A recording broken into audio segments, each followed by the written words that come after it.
దేవనామ స్తోత్రం కలుగును గాక. కీర్తనలు 6. ప్రధాన గాయకునికి అష్టమ శృతి మీద తంతి వాయిద్యములతో పాడదగిన దావీదు కీర్తన. దావీదు మహారాజుగా ఉండి రాసినటువంటి కీర్తన. మరి అష్టమ శృతి మీద అంటే తంతి వాయిద్యాలు, ఈ సంగీతం మనకు అంతగా తెలియదు. మరి ఇక్కడ అంకులు ఉన్నారు కాబట్టి అంకులకే తెలుసు ఏ సంగీతము ఏ వాయిద్యం అనేది.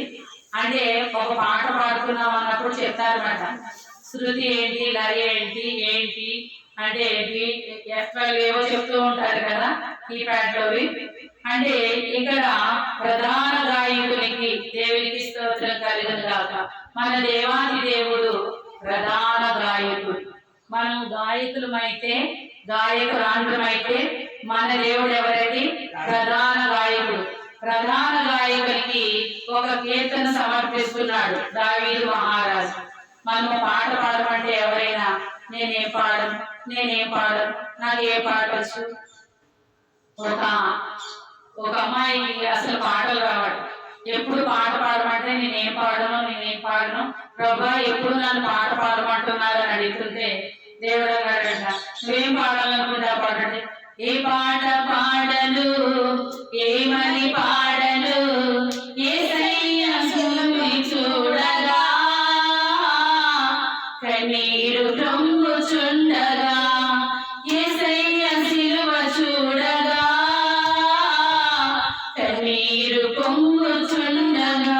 హల్లెలూయా. ఏ పాట పాడను, నేను ఏ పాట పాడను.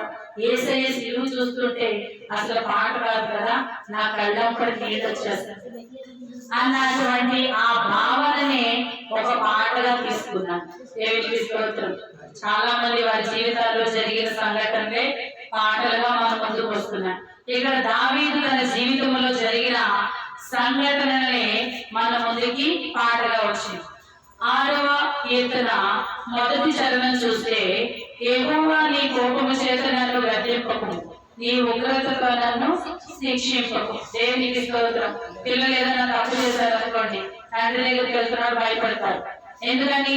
తప్పు చేశారు కాబట్టి. ఇక్కడ దావీదు తప్పు చేశాడు, దేవుడి బ్రతిమలాడుకుంటున్నాడు, దేవా నీ ఉగ్రతతో నన్ను వేయి చేయొద్దు, గద్దించొద్దు.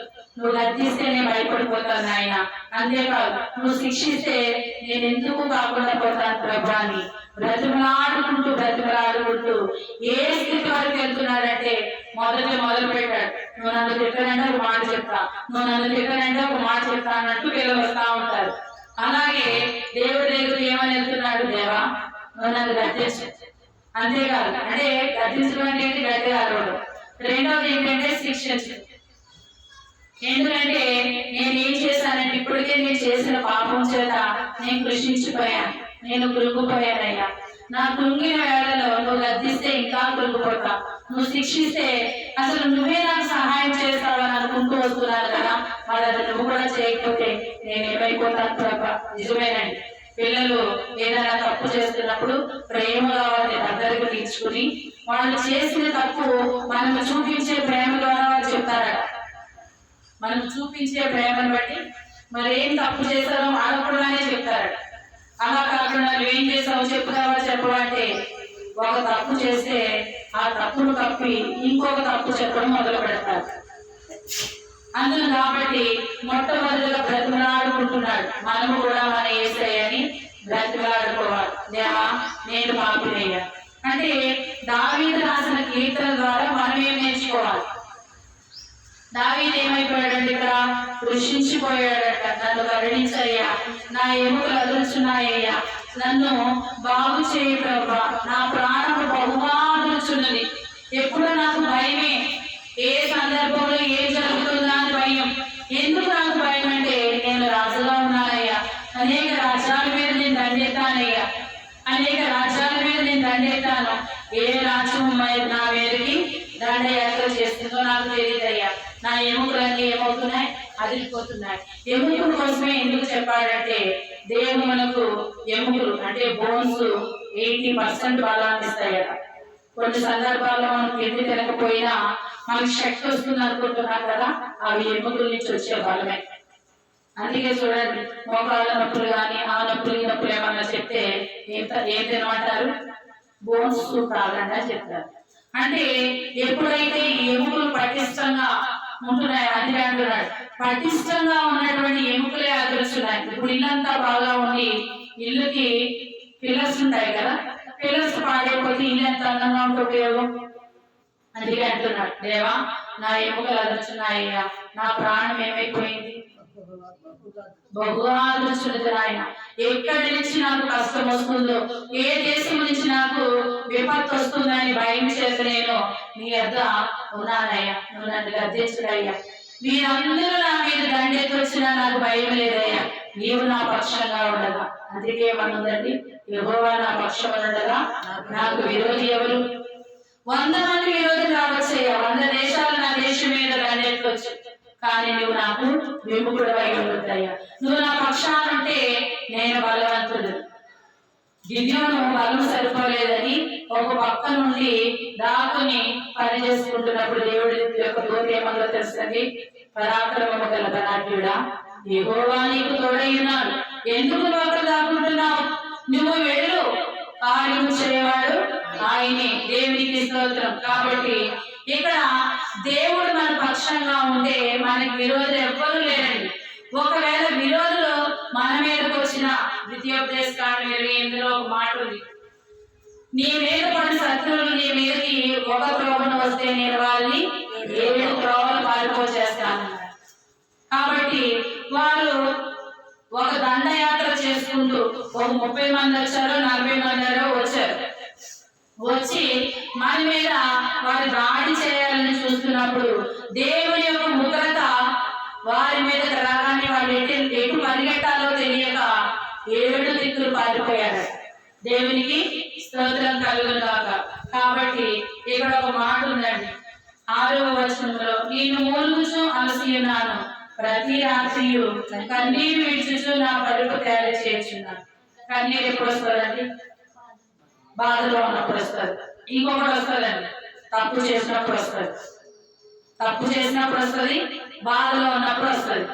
ఈ తప్పు చేసినప్పుడు మనం బాధపడుతూ ఆయన ఏదో మొదలు పెడతాం.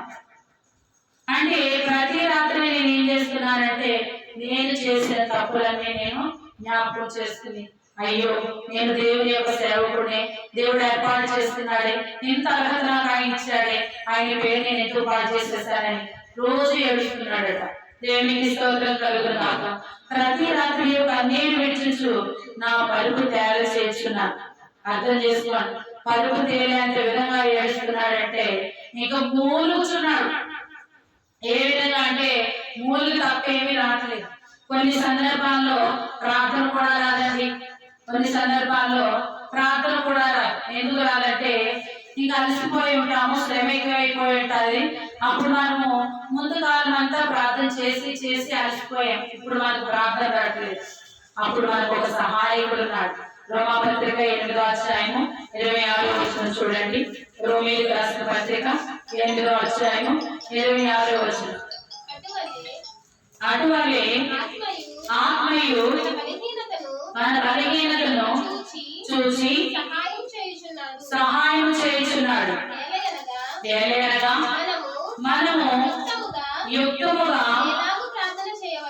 ఎలాగూ ప్రార్థన చేయవలెనో మనకు తెలియదు గాని ఉచ్చరింప సత్యము కాని మూలికలతో ఆ ఆత్మ తానే మన పక్షముగా విజ్ఞాపనము చేయించున్నాడు. దేవునికి స్తోత్రం. ఎందుకంటే శ్రమ అధికమైపోయింది, కష్టం చాలా ఎక్కువైపోయింది, ప్రార్థన చేయడానికి కూడా ప్రార్థన రావట్లేదు.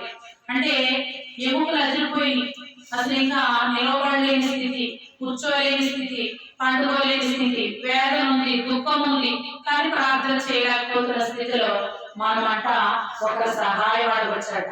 ఆయనే పరిశుద్ధాత్మ దేవుడు. పరిశుద్ధాత్మ దేవుడా నా పక్షంగా నువ్వు నిలబడిన ఆయన. ఎందుకంటే పరిశుద్ధాత్మ దేవుడు మనకి కావలిగా ఇచ్చాడు, ఆయన మహిమను మనకి కావలిగా ఇచ్చాడు. యోహాను సువార్త 17:23 ప్రకారంగా నేను ఏకమయ్యులాగున తండ్రి నాకు అనుగ్రహించిన మహిమను నేను మీకు అనుగ్రహిస్తున్నాను అన్నాడు. కాబట్టి ఇక్కడ ఏమంటే అటువలెను ఆత్మ మన బలహీనతలను చూసి, మన బలహీనతను ఎవరు చూస్తున్నారంట? పరిశుద్ధాత్మ దేవుడు చూస్తున్నాడట.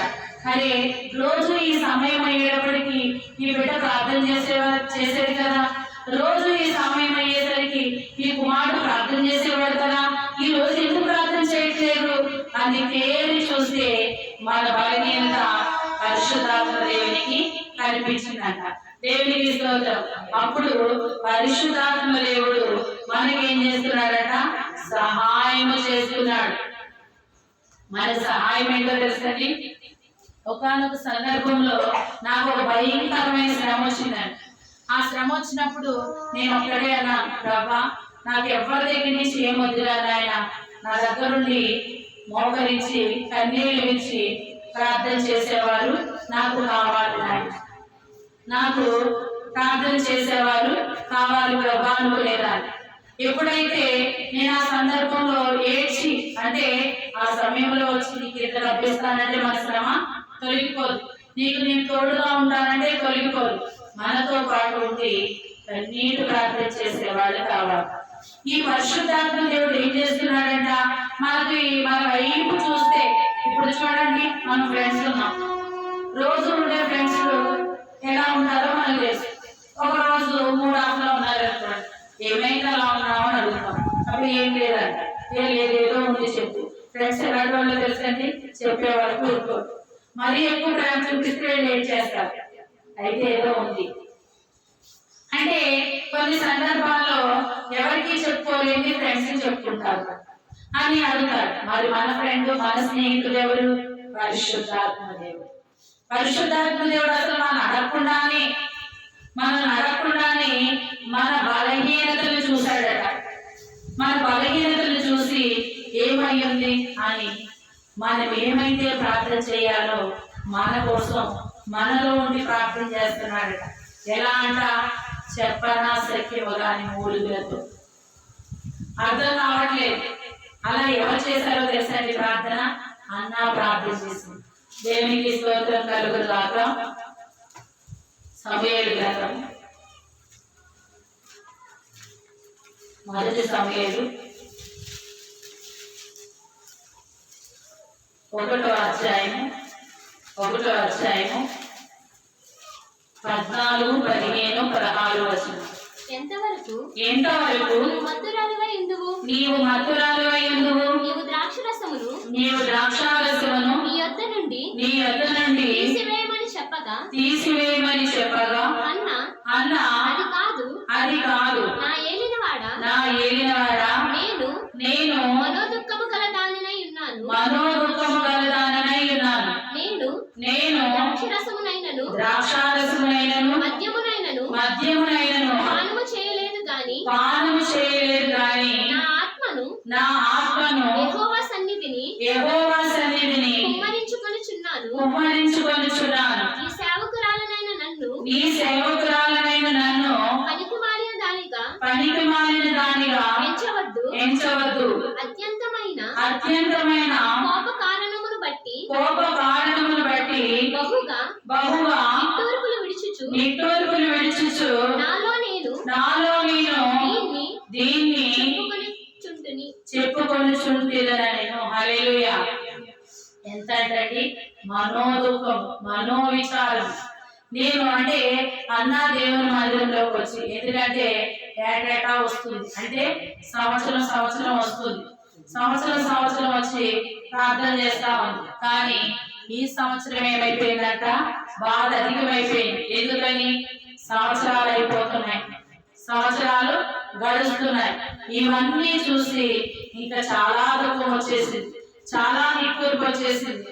అందరూ అనే మాటలు అవన్నీ విని నా విషయంలో దేవా ఏమైపోతున్నాను, నేనేం జరుగుతుంది, అసలు నా విషయంలో ఏంటి? కొన్ని సందర్భాల్లో మనకు కూడా అనిపిస్తుందండి, నా ప్రార్థన ఆలకిస్తున్నావా దేవా, నా ప్రార్థన నీ వరకు వస్తుందా నాయన అని ఒక్కొక్కసారి చాలా వేదన పడతా ఉంటాం, చాలా దుఃఖపడతా ఉంటాం. అందరి విషయాల్లో అన్ని కార్యాలు జరుగుతున్నాయి ప్రభా, నా విషయం ఎందుకు జరగట్లేదు అని అన్న మూలుగుచున్నదట. ఎలాగా? చెప్పనా సత్యము కానీ మూలుగులతో. దేవునికి స్తోత్రం. అంటే ఇప్పుడు అన్న మూలుగుతుంది అంటే అన్నాలో ఉండి ప్రార్థిస్తుంది ఎవరండి? పరిశుద్ధాత్మ దేవుడు. హల్లెలూయా. పరిశుద్ధాత్మ దేవుడు అన్నాలో ఉండి మూలుగుచు ప్రార్థిస్తున్నాడు. ఆ మూలుగును చూసి ఏమి అంటున్నాడు? చాలమ్మా, ఇంతవరకు నువ్వు తాగిన ద్రాక్షారసము చాలు, నువ్వు అరిచిన అరుపులు, నువ్వు ఏడ్చిన ఏడుపులు, నీ మూలుగు చాలు అని దైవజనుడు అంటుంటే కోపడ్డరా అండి? నా ఏలినవాడా, నన్ను అలా అనవద్దు, నేను మత్తులో లేనయ్యా, నా బాధ అధికమవడం చేత నేను మనోదుఃఖం చేత నేను బాధపడుచున్నానయ్యా. ఏటేటా నేను వస్తున్నారు, నా పెనిమిటి వస్తున్నాడు, నా పెనిమిటి ఇంకొక స్త్రీని వివాహం చేస్తున్నాడు, ఆమె కూడా వస్తుందయ్యా, వారితో పాటు వారి పిల్లలు వస్తున్నారయ్యా, వీరందరినీ చూసి నాకు దుఃఖము కలుగుతుందయ్యా. నేను నిన్ను నమ్మాను కదా ప్రభా, నువ్వు ఇవ్వను అంటే నేను అడగకపోయేదాన్ని కదయ్యా, నువ్వు ఇచ్చే దేవుడు, ఎందుకంటే నా ముందు బిడ్డలను తీసుకొస్తూ నాకు కనిపిస్తుంది కదా, మరి వాళ్ళు ఇచ్చావు కదయ్యా. అంటే ఇక్కడ అన్నాకు ఒక దుఃఖం ఏం కలిగిందంటే, అన్నాకు పిల్లలు లేకపోవడం కారణం ఎవరండి? అన్నాయే, ఎల్కానా కాదు. ఎల్కానా ఇంకొక స్త్రీని వివాహం చేసుకుంటే పిల్లలు పుట్టారు. అంటే అందరికీ తెలిసిపోయింది, అందరికీ తెలిసిపోయింది. ఎందుకంటే అన్నాదే సమస్య, అన్నాకే ప్రాబ్లం అన్న. జనాలు ఎంతో మంది ఎత్తుపెట్టి చూస్తున్నారు, ఏమికే పిల్లలు లేదు, పెళ్లి నాకున్నారు. అంటే ఎల్కానాకి ఏ లోపం లేదు, లోపం ఉన్నది ఈమెలోనే. ఈ మాటలన్నీ వింటూ వింటూ వింటూ చాలా దుఃఖమైపోయింది, చాలా ఏడ్చింది, మూలుగుచుంది, కన్నీరు విడుస్తుంది. ఈ కన్నీరు, ఈ దుఃఖము ఈమె చెప్పిన వెంటనే ఎవరికి బాధ అనిపించిందండి? దేవుడు కాదండి ఫస్ట్, ఇప్పుడు ఉన్నటువంటి దైవ సేవకుడికి చాలా బాధ అనిపించింది. అవునండి, మనం అనుకుంటాం చాలా మంది ఏడుస్తూ ప్రార్థిస్తూ ఉంటారు, కన్నీరు ప్రార్థన చేస్తూ ఉంటారు. మనం అనుకుంటాము, ఏంటి వీళ్ళకి ఎందుకు కన్నీరు వస్తుంది, వీళ్ళకి ఎందుకు ఎంత బాధ వస్తుందని. కానీ కన్నీటి ప్రార్థన దేవుని కరిగింపు చేస్తుంది. కన్నీటి ప్రార్థన దేవుని కరిగింపు చేస్తుందట. దేవునికి స్తోత్రం కలుగును గాక. హల్లెలూయా. కన్నీటి ప్రార్థన చేయొచ్చు ప్రవక్తలను కని హన్నాలు, స్వజనుల రక్షణ కొరకై భారము గల ఎస్తేరులు. కన్నీటి ప్రార్థన చేయొచ్చు ప్రవక్తలను కని హన్నాలు, స్వజనుల రక్షణ కొరకై భారము గల ఎస్తేరులు. దెబోరా వంటి ప్రవక్తలు కావాలి క్రీస్తుకు. దెబోరా వంటి ప్రవక్తలు కావాలి క్రీస్తుకు. ధైర్యముతో శత్రువును జయించునట్లుగా, ధైర్యముతో శత్రువును జయించునట్లుగా, క్రైస్తవ యువజనమా క్రీస్తుకు సాక్షులు మీరు. క్రీస్తును పోలి నడువుడి, క్రీస్తే సువార్తను చాటుడి, క్రీస్తే సువార్తను చాటుడి. హల్లెలూయా. యేసయ్య సువార్తను మనము కన్నీరు విడుస్తూ, ఆనాడు దెబోరా ప్రవక్తిగా ఉండి ఆయన సువార్తను ప్రకటించింది. అన్న బిడ్డలని, అంటే అన్నా స్వార్థం ప్రకటించిన అనుకుంటున్నారా? అన్న గర్భమున పుట్టిన సమూయేలు దేవుని కార్యము జరిగించాడు. దేవునికి స్తోత్రం కలుగును గాక. కాబట్టి కన్నీరు విడుస్తూ ప్రార్థన చేయాలి. యెషయా గ్రంథము 38వ అధ్యాయము 5వ వచనం ఒకసారి చూద్దామండి. యెషయా గ్రంథము 38వ అధ్యాయము 5వ వచనం. నీవు తిరిగి హిజ్కియా యొద్దకు పోయి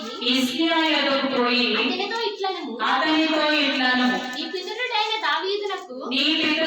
దావీదునకు దేవుడైన యెహోవా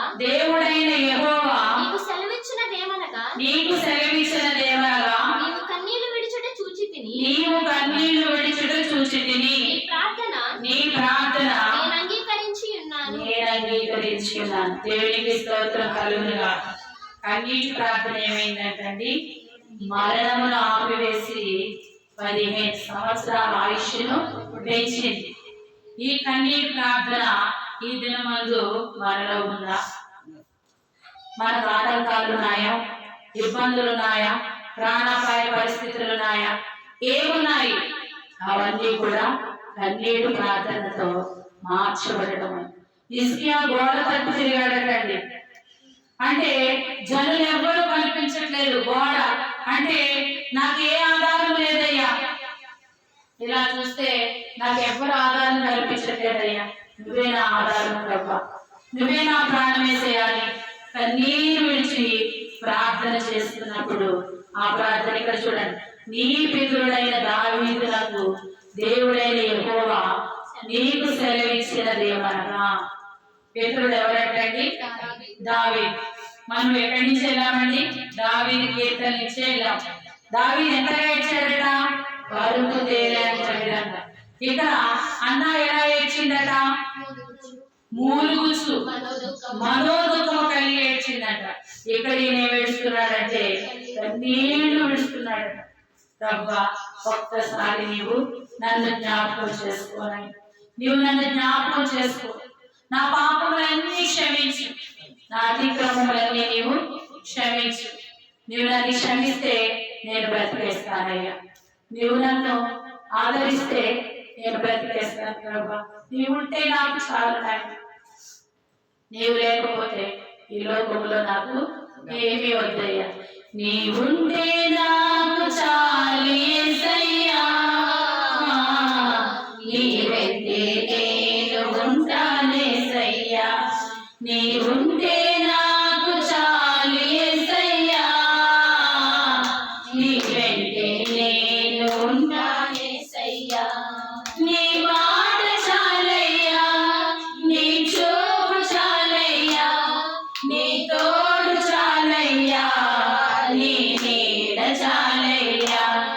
నీ మాట చాలయ్యా, నీ చూపు చాలయ్యా, నీ తోడు చాలయ్యా, నీ నీడ చాలయ్యా. నీవుంటే నాకు చాలు యేసయ్యా, నీవంటే నేను ఉంటానేసయ్యా. హల్లెలూయా.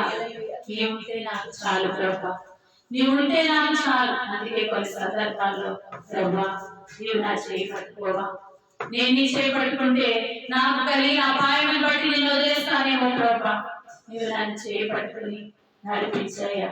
నీవుంటే నాకు చాలు నాయన, ఈ లోకంలో ఏది నాకు అక్కర్లేదయ్యా, నీ సహాయం నాకు కావాలయ్యా అని హిజ్కియా ప్రార్థన చేశాడు. ఇంకెవరు ప్రార్థన చేశారండి? అన్న ప్రార్థన చేసింది. మొట్టమొదటిగా మన పితరుడైనటువంటి దావీదు ప్రార్థన చేశాడు. దేవునికి స్తోత్రం కలుగుగాక.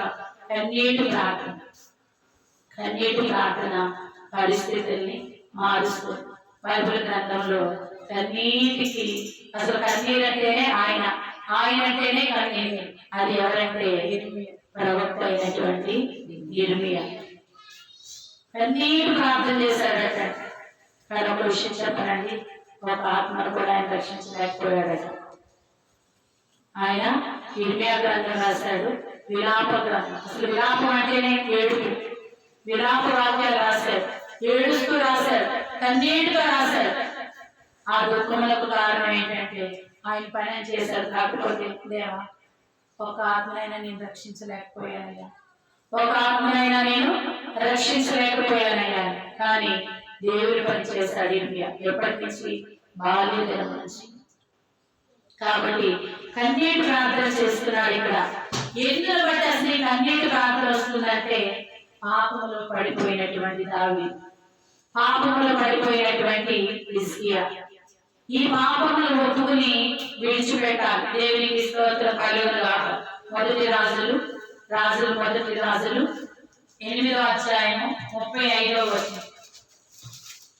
మొదటి రాజులు 8వ అధ్యాయము 35వ వచనం. మరియు వారు నీకు విరోధముగా పాపము చేసినందున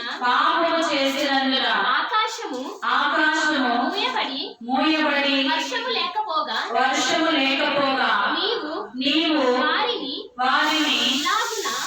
ఇలాగున శ్రమ పెట్టుట వలన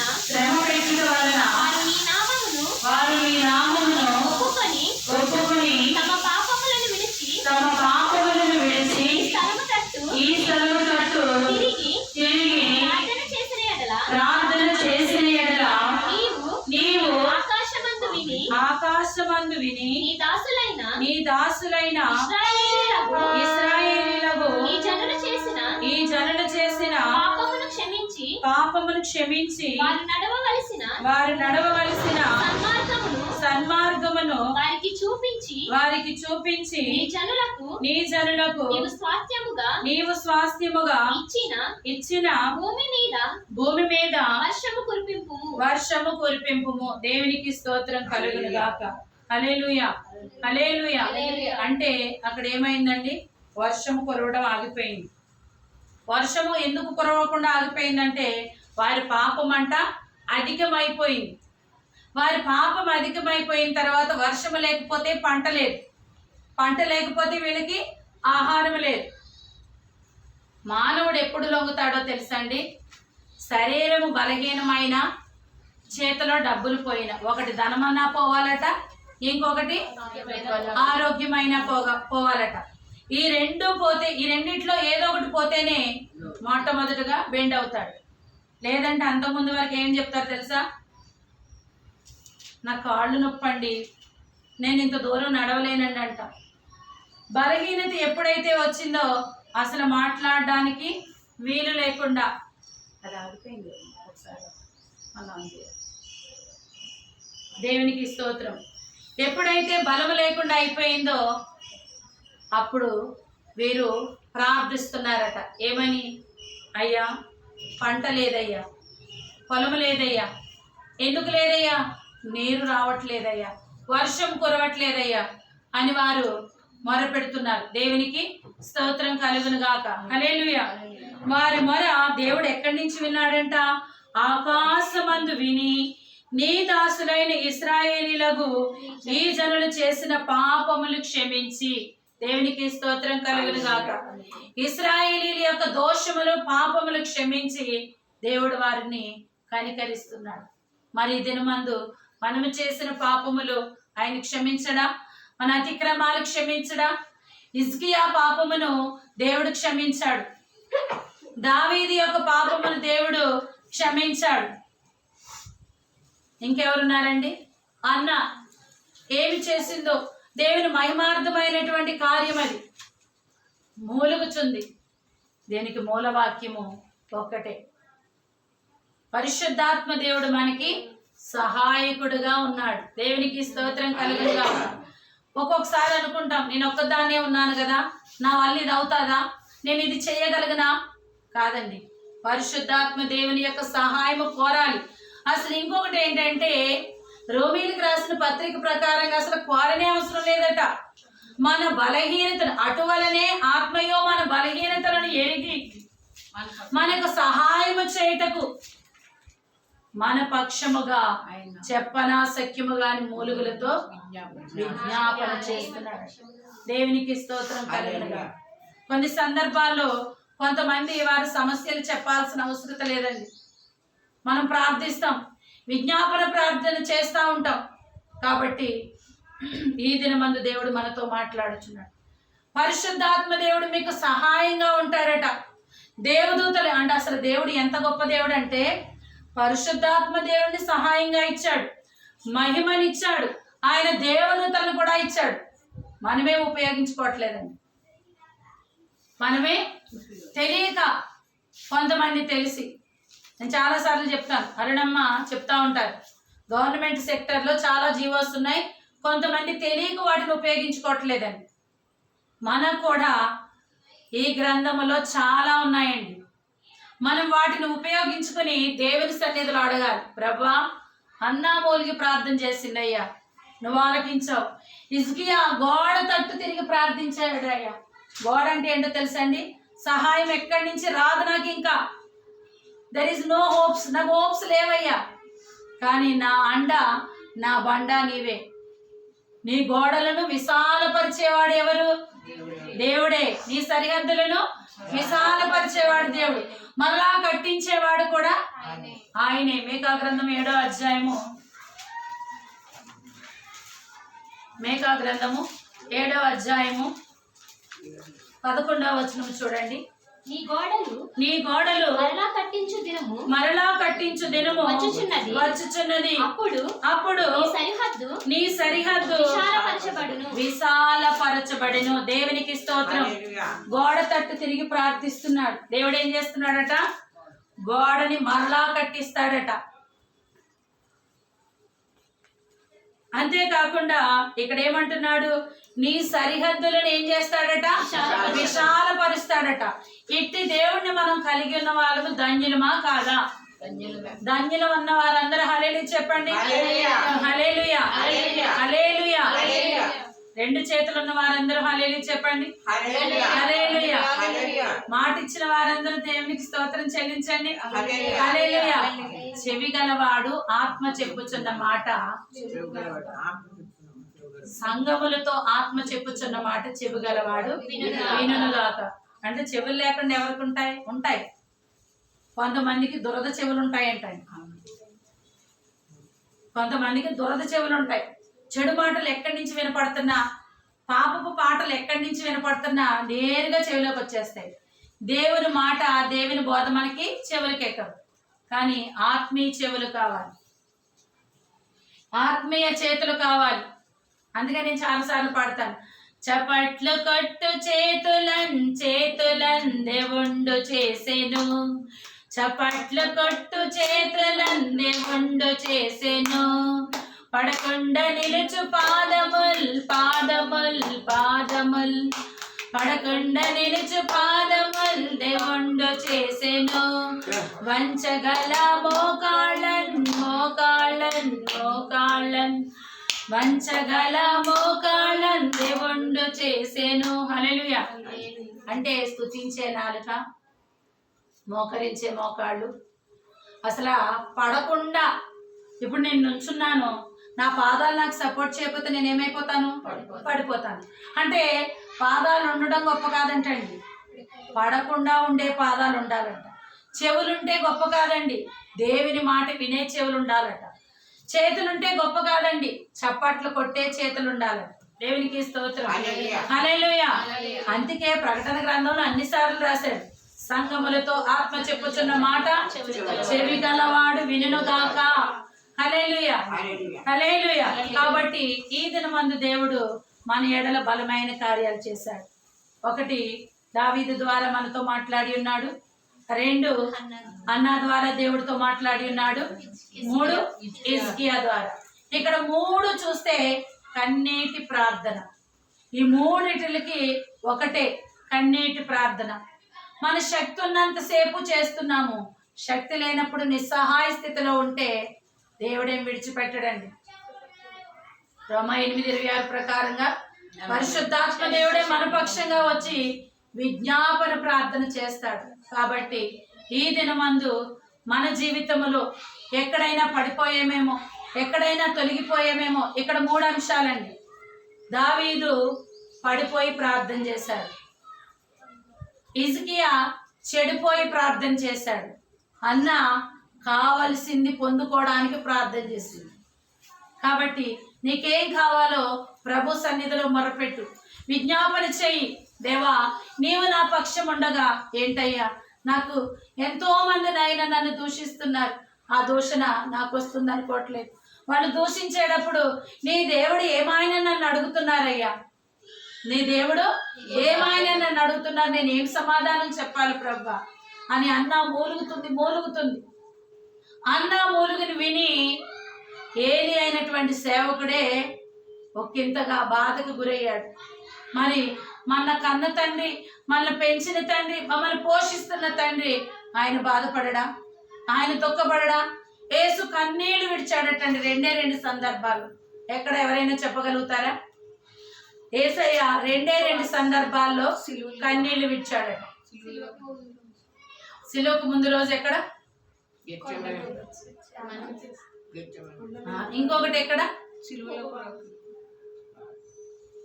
లాజరు విషయంలో యేసు కన్నీళ్లు విడిచెను. ఎవ్వరి విషయంలో ఏడవలేదంటండి. లాజరు విషయంలో మొట్టమొదటిగా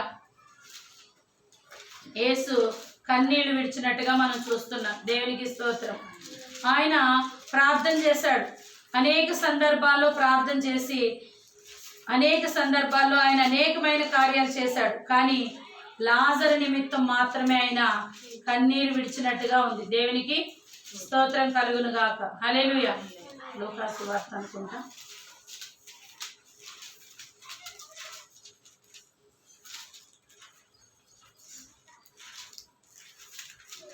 ఎవరికన్నా రిఫరెన్స్ తెలిస్తే చెప్పండి.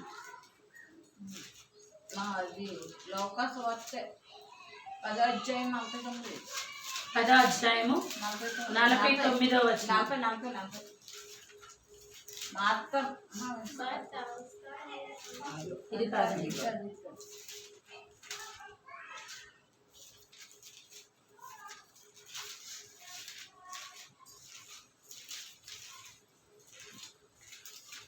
దేవునికి స్తోత్రం కలుగును గాక. హల్లెలూయా. అంటే యేసు ప్రభు వారే మనుషుల కొరకు కన్నీరు విడుస్తుంటే మనం కన్నీటి ప్రార్థన చేయకపోతే ఎలా అండి? కన్నీటి ప్రార్థన చేస్తే దేవుడు అనేకమైన అద్భుతాలు చేస్తాడు. దేవునికి స్తోత్రం కలుగును గాక. హన్నా విషయంలో చేసిన దేవుడు, దావీదు విషయంలో చేసిన దేవుడు, అలాగే హిజ్కియా విషయంలో చేసిన దేవుడు మన పక్షంగా కూడా ఆయన చెయ్యడానికి సిద్ధంగా ఉన్నాడు. దేవునికి స్తోత్రం కలుగును గాక. హల్లెలూయా. దేవుడు ఈ దినమందు అనేకమైన కార్యాలు అంటే మనము కొన్ని అడగకపోవడం వల్లే పొందుకోవట్లేదట. మనము అడగకపోవడం వల్లే కొన్ని కార్యాలు మనము పొందుకోవట్లేదట. మనం అడగాలి, ఆయన సన్నిధిలో అడగాలి. ప్రభా నీ బిడ్డనని ఎలా అడగాలి? ఆసక్తి అత్యాశక్తితో మనం ప్రార్థన చేయాలి. అత్యాశక్తితో ప్రార్థన చేసినప్పుడు దేవుడు మన పక్షంగా నిలబడి మన ఎడల గొప్ప కార్యాలు ఆయన చేస్తాడు. దేవునికి స్తోత్రం కలుగును గాక. అందుకే ఆయనకు ఒక పేరుందండి, విడువని ఎడబాయిన దేవుడు. ఎన్నడూ ఆయన మనల్ని విడిచిపెట్టడంటండి. ఎన్నడూ ఆయన మనల్ని విడిచిపెట్టడు, ఎన్నడూ ఆయన మనల్ని ఎడబాయుడు. ఇటువంటి చూడండి యోహాను సువార్త 11వ అధ్యాయము 35వ వచనం అండి. యోహాను సువార్త 11. యేసు కన్నీళ్లు విడిచెను. దేవునికి స్తోత్రం కలుగును గాక. హల్లెలూయా. అంత ముందంతా చూస్తే గనక అదంతా ఎవరి స్టోరీ అండి? లాజరు స్టోరీ. అదంతా లాజరు స్టోరీ. యేసు ఏమి విడిచాడటండి? కన్నీళ్లు. కాబట్టి మన కొరకు లాజరు ఎవరండి? మనమంటే మనుషుడే. ఆ పరిస్థితిలో ఆ పొజిషన్లో అక్కడ లాజరు ఉన్నా అంతే, మనం ఉన్నా అంతే. ఆయన కన్నీరు విడిచి మన కొరకు గొప్ప కార్యం చేశాడు. చనిపోయినటువంటి లాజర్ని తిరిగి లేపాడు. దేవునికి స్తోత్రం.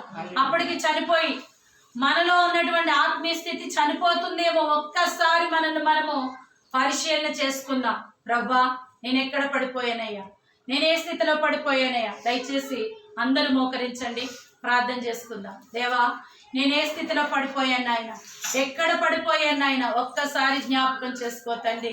అన్నా నీ సన్నిధిలో ప్రార్థించింది నాయన, అన్నా ప్రార్థనని ఆలకించావు దేవా, నీకే స్తోత్రములు తండ్రి. అయ్యా హిజ్కియా ప్రార్థన ఆలకించావు, దావీదు ప్రార్థన ఆలకించావు. అవును తండ్రి నీకే స్తోత్రం.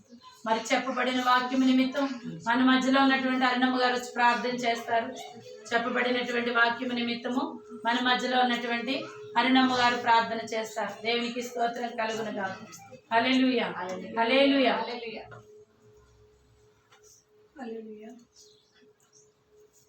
మహోన్నతుడ మహిమగల రాజా యేసయ్య నీకు వందనాలు చెల్లిస్తున్నా తండ్రి. కృపగల దేవ నీ కనికరము చెప్పున్నా తండ్రి. గత కాలం అంతా నా ప్రభా గడిచిన దినములన్నీ క్షేమకరంగా ఉంచి మమ్మల్ని అందరూ సజీవులుగా ఉంచిన తండ్రి. ఈ సభాదినం వరకు నైనా మీరు మా తోడు నడిపించిన విధానాన్ని బట్టి మీకు వందనాలు చెల్లిస్తున్నాం ప్రభా. అయా నీ సన్నిధి మాతో ఉంచారు నా ప్రభా. అది నుంచి అంతవరకు నా ప్రభా నైనా మీరు సంతోషించి మీరు మా మధ్య సంచరించుతూ నా ప్రభా మమ్మల్ని తండ్రి నైనా మీ రక్షణ భాగ్యంతో మీకు జీవముతో నడిపిస్తున్న గొప్ప దేవుడిపై ఉన్నావు తండ్రి. మాకు చాలిన దేవా నీకు వందనాలు చెల్లిస్తున్నాం ప్రభా. ఏ హృదయం తండ్రి ఏ ఆలోచనతో నా ప్రభా ఈ సన్నిధికి వచ్చి ఉన్నారో నాకు తెలియదు, కానీ నా ప్రభా ప్రతి హృదయమును తృప్తిపరిచిన నా ప్రభా అయా నైనా ఆత్మీయ బలముతో నిండాలుగా దీవించమని అడుగుచున్నాను నాయన. ప్రతి హృదయమును నాయన ఉజ్జీవింప చేసి నాయన నూరంతలుగా ఫలింప చేయమని అడుగుచున్నాను తండ్రి. నీ బిడ్డలైన బిడ్డలు నా ప్రభా ఇక్కడ ఉంటుండగా వారు నా తండ్రి చదువుకుంటుండగా నా ప్రభా వారి చదువులోనైనా మీ జ్ఞానము దయచేయండి. మీ హస్తం వారిపై ఉంచమని అడుగుతున్నాం దేవా. వారి రాకపోకల్లో తోడుగా ఉండండి. వారు నిద్రించినప్పుడు వారి చుట్టూనైనా నీవు నా ప్రభా అయా నీ దూతలను నా తండ్రి ఆజ్ఞాపించి ఆ పడకల చుట్టూ ఉంచండి నా ప్రభా. నాయన సుఖమైన నిధులను చురుకైన మెలుకుని బిడ్డలకు దయచేయండి. అదే విధముగా అమ్మను శ్యామలను కూడా మీరు జ్ఞాపకం చేసుకోండి నా ప్రభా. ఎంతో సుదూర ప్రాంతం నుంచి నా ప్రభా ఎంతో ఏ ప్రయాసలు కోర్చి నా ప్రభా ఈ మహాపట్టణంలో చేరినైనా మమ్మల్ని బలపరచడానికి నా ప్రభా మీరు ఉంచినందుకు మీకు వందనాలు చెల్లిస్తున్నాను తండ్రి. అయా బిడ్డలకు మంచి ఆరోగ్యం దయచేయండి. బిడ్డల పట్ల మీరు కృప చూపించండి నాయన. ప్రతి ఒక్క తండ్రి నాయన బలహీనత నుంచి బలపరిచే దేవుడు నీవే నా ప్రభా. స్వస్థపరిచే దేవుడు నాయన. మీ స్వస్థతను తండ్రి మాకు దయచేసిన గొప్ప దేవానికి వందనాలు తండ్రి. అదేవిధంగా నా తండ్రి అయా నైనా నీ సేవకురాలు నా ప్రభా నైనా సారాన్ని తండ్రి దర్శించండి. ఆ బిడ్డ వ్యక్తపడిన వాక్యం మా హృదయాల్లో బదులుపరుచుకొని వాటిని మేము ధ్యానించుకొని అయా నైనా వాటి ద్వారా నేనైనా మేమందరం ఫలించే బిడ్డగా ఉండటకు సహాయం చేయండి. సహాయకారిగా ఉండండి నాయన. అదేవిధంగా మా కుటుంబములను మా స్నేహితులను మా బంధువులను ప్రతి ఒక్కరిని పేరు పేరున దీవించి ఆశీర్వదించండి. ఈ దినము ఎక్కడైతే నా ప్రభా ప్రార్థనలు జరుగుతున్నవే ఆ ప్రార్థనల చుట్టూను ఆ తండ్రి స్థలముల చుట్టూ నీ కెరుబులు సెలవులు ఉంచండి. నీ అగ్ని కంచెను వేయమని అడుగుతున్నాను దేవా. మాతో మాదులను తండ్రి నా ప్రభా అయా మీరు నా తండ్రి క్షమించండి. వారికి మనోనేత్రము తెరవండి నాయన. నీ బిడ్డలను తండ్రి నా ప్రభా దుష్టులు దుర్మార్గులు తండ్రి అత సాక్షులుగా ఎంతో విధముగా నైనా ఇరుకు ఇబ్బందులకు గురి చేయించున్నారు నా ప్రభా. అలాంటి వారిని బట్టి నాయన వారి గురించి ప్రార్థిస్తున్నాను ప్రభా. వారిని కూడా రక్షించండి. రక్షణ మార్గంలో నడిపించండి. బిడ్డలు హాస్టల్లో ఉంటుండగా నా తండ్రి హాస్టల్ చుట్టూ వ్యక్తి కంచెవేయండి. బిడ్డలు ఏది చదువుతున్నారో నా ప్రభా వారి చదువులో మీరు నైనా మంచి జ్ఞానంతోనైనా మంచిగా నా ప్రభా ఫస్ట్ ర్యాంకులతో వారి తర్ఫీదు పొంది వారి తల్లిదండ్రులకు నైనా మంచి పేరు సంపాదించుకున్నారు. నా ఆశకి కావేకి మీరు దయచేయండి. వారి తండ్రి స్థిరత్వం దయచేయండి. వారి హృదయాల్లో మీరు నడిపించిన దేవా. అదేవిధంగా శేఖర్ను కూడా జ్ఞాపకం చేసుకోండి. ఆ కుటుంబంలో జ్ఞాపకం చేసుకోండి తండ్రి. బిడ్డలను నడిపించమని అడుగుతున్నాను దేవా తండ్రి. అదేవిధంగా నైనా దూరదేశం నుంచి నా ప్రభా ఎంతో ఆసక్తితో శ్యామలా నా తండ్రి ప్రార్థించమని అడిగిన నా ప్రభా తనకు స్వస్థత దయచేసి తన కుటుంబానికి నైనా రక్షణ దయచేయమని అడుగుతున్నాను. అదేవిధంగా చదువున్న ప్రతి బిడ్డను ప్రతి కుటుంబంలో దీవించండి, ఆశీర్వదించండి నాయన. ముఖ్యంగా నాయన ఆదరించబడే కుటుంబాలు ఎన్నో ఉన్నాయి నా ప్రభా. ఆదరణ కోల్పోయిన కుటుంబాలు ఉన్నాయి నా తండ్రి. ఆ కుటుంబాల గురించి ప్రార్థిస్తున్నాం ప్రభా. అయా కుటుంబాలు తండ్రి ఎంతో వేదనతో అయా డిప్రెషన్లో ఉన్న కుటుంబాలు ఉన్నాయి తండ్రి. అయ్యా ఎటు వెళ్ళాలో తెలియక నాయన ఎవరితో మొరపెట్టుకోవాలో తెలియని కుటుంబాలు ఉన్నాయి తండ్రి. ఆ కుటుంబాల్లో మీరుండండి, మీరు లేవనెత్తండి నా ప్రభా. ఆ బిడ్డలు తండ్రి ముట్టండి, స్వస్థపరచండి, వారికి మనోనేత్రాలు తెరవండి, వారికి నాయన ఆదరణ ఆత్మీయత దయచేయండి నా ప్రభా. మీ రక్షణ భాగ్యం దయచేయండి. కిరణ్ నా ప్రభా మీరు దర్శించండి. కిరణ్లో ఉన్న తండ్రి నా ప్రభా అసహనమును తండ్రి తీసివేయండి నా ప్రభా. ఎన్నో ఆలోచనలు తండ్రి ప్రతి ఆలోచనలో మీరు తీసివేసి అయా మంచి జ్ఞానం దయచేయండి. తన విషయంలో నా ప్రభా తన హస్తకృష్యంలో నువ్వు దీవించండి, ఆశీర్వదించండి. నువ్వు ఏ సమయంలోకి ఏది ఇవ్వాలో అది ఇస్తావు నా తండ్రి. మేము నిలిచి ఉండి చూచుటే నా ప్రభా. అవును తండ్రి నిరీక్షించమన్నావు నైనా, నిలిచి ఉండి చూడమన్నావు తండ్రి. యుద్ధము నాదే, యుద్ధం యెహోవాదే, నువ్వు నిలిచి ఉంటున్నావు తండ్రి. అవును తండ్రి మేము నిరీక్షణ గలవారమే నీ అందుకు తండ్రి ఉండుటకు మాకు జ్ఞానం నేర్పండి అయ్యా. ఈ శ్వాసం నీది నా ప్రభా. ఈ శ్వాసం అంతటిపైన నీ వెలుగుని కంచెండి. అనేక బిడ్డలు తండ్రి నాయన నీ రక్షణలో నడిపించుటకు నా ప్రభా. నీ బిడ్డ ఆయత్తపరచుండగా నీ బిడ్డ ప్రయాసపరచుండగా తండ్రి ఆత్మతో నింపమని అడుగుతున్నాను దేవా. వట్టివారు మట్టివారు తండ్రి, జ్ఞానం లేని వారు తండ్రి. అయినా మీ జ్ఞానంతో మమ్మల్ని మా బలహీన సమయంలో బలపరిచే దేవుడుగా ఉన్న ఈ గుణమంతటిలోనైనా ఉన్న దేవుళ్ళని మీరు దర్శించండి. బిడ్డలు తండ్రి ఆత్మీయంగా బలపడటకు సహాయం చేయండి. బలహీనైన బిడ్డలందరినీ బలపరచుకోండి. భయాన్ని సన్నిధిలో మమ్మల్ని జ్ఞాపకం చేసుకుని పెట్టబడిన వాక్యం తండ్రి మా హృదయాలను మేము భద్రపరచుకొని ఏ విధముగా మేము ప్రార్థించాలో, దేని కొరకు ప్రార్థించాలో, మా అవసరతలకు ఏ విధంగా నేను నడవడిక చేసుకున్న ప్రభావ నేను ఎరిగి గురి కలిగి జీవించే బిడ్డలుగా తండ్రి మీరు అంత గట్టిపడి బిడ్డలుగా ఉండేటకునైనా మీరు మమ్మల్ని గట్టిగా పట్టుకొని ఆయన మమ్మల్ని నడిపించి మన్నించి ప్రార్థన అయితే అంగీకరించాలి. త్వరలో నేను యేసు పరిశుద్ధనామమున అడిగి వేడుకుంటూ ప్రార్థిస్తున్నాను తండ్రి. ప్రార్థన ఆలకించిన దేవునికి స్తోత్రం స్తోత్రం స్తోత్రం స్తోత్రం స్తోత్రం స్తోత్రం. దేవనామానికి మహిమ కలుగును గాక. దేవనామానికి మహిమ కలుగును గాక. ఇంతవరకు ఆయన మనల్ని